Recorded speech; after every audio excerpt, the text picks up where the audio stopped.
নমস্কাৰ 10,000 টকাৰ ঋণ লৈও ধাৰ মাৰিব পৰা নাই দেশৰ জনতাই শেহতীয়াকৈ প্ৰকাশিত এক বিত্তীয় প্ৰতিবেদনত পোহৰলৈ আহিছে এই কথা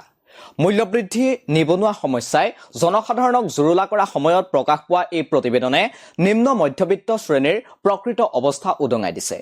শেহতীয়াকৈ প্ৰকাশ পোৱা প্ৰতিবেদন অনুসৰি 10,000তকৈ কম পৰিমাণৰ ঋণ গ্ৰহণকাৰীৰ ক্ষেত্ৰত এই প্ৰৱণতা অধিক ৰূপত দেখা গৈছে 25 ছেপ্টেম্বৰত প্ৰকাশ পোৱা ত্ৰিমাসিকৰ তথ্য অনুসৰি 2023 চনৰ ডিচেম্বৰৰ পৰা 2024 চনৰ জুন মাহৰ ভিতৰত গ্ৰহণ কৰা 10,000 টকাৰ তলৰ ঋণ পৰিশোধ নকৰাৰ লোকৰ হাৰ বৃদ্ধি পাইছে CRIF Highmark and digital lenders association of ইণ্ডিয়াৰ ফিনটেক বেৰোমিটাৰ প্ৰতিবেদনৰ দ্বিতীয় খণ্ডত প্ৰকাশ পাইছে যে 2023 চনৰ ডিচেম্বৰৰ পৰা 2024 চনৰ জুন মাহৰ ভিতৰত ব্যক্তিগত ঋণৰ ডিফল্ট 44% বৃদ্ধি পাইছে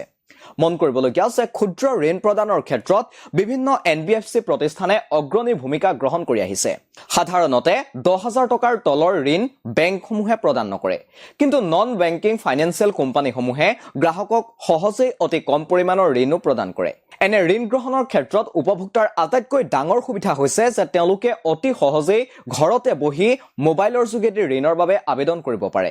এনে ঋণৰ বিপৰীতে কোনো বন্ধক ৰাখিব নালাগে সহজ উপলব্ধতাই এনে ঋণ গ্ৰহণৰ প্ৰতি উপভোক্তাক আকৰ্ষিত কৰিছে যাৰ বাবে কম মূল্যৰ ঋণ লোৱা আৰু ক্ৰেডিট স্ক'ৰ হ্ৰাস পোৱা উপভোক্তাৰ সংখ্যাও বৃদ্ধি পাইছে কিন্তু সহজে উপলব্ধ ঋণ গ্ৰহণ কৰিলেও এনে ঋণ পৰিশোধ কৰাৰ ক্ষমতা এতিয়া বহু লোকৰে নাই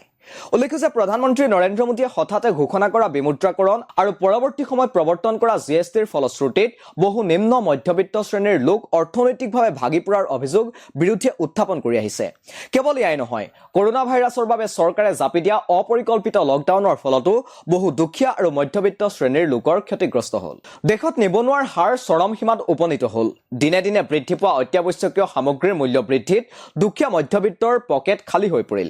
এনে অৱস্থাত বহু লোক ক্ষুদ্ৰ আৰু সহজলভ্য ঋণৰ কবলত পৰি ধৰুৱা হৈ পৰিল প্ৰধানমন্ত্ৰী নৰেন্দ্ৰ মোদীৰ প্ৰথমটো কাৰ্যকালৰ প্ৰথম বছৰত ভাৰতৰ নিবনুৱাৰ হাৰ আছিল 5.44% এই হাৰ 2023 চনত বৃদ্ধি পাই 8.003% হৈছিলগৈ 2024 চনৰ ছেপ্টেম্বৰ মাহৰ তথ্য অনুসৰি মাত্ৰ কিছু পৰিমাণে হ্ৰাস পাই 7.8% হৈগৈ পেট্ৰল ডিজেলৰ পৰা আৰম্ভ কৰি ৰন্ধন গেছৰ চিলিণ্ডাৰলৈকে প্ৰায় প্ৰতিবিধ ইন্ধনৰ ব্যাপক মূল্য বৃদ্ধি হৈছে মূল্য বৃদ্ধিৰ তালিকাৰ পৰা বাছি যোৱা নাই চাউল দাইল আলুৰ পৰা জীৱনদায়িনী ঔষধো তেনে সময়তে সহজলভ্য ঋণৰ প্ৰভাৱত পৰি 10,000তকৈ কম পৰিমাণৰ ঋণৰ শিতানত ধৰুৱা হৈ পৰিছে দেশৰ দুখীয়া নিবনুৱা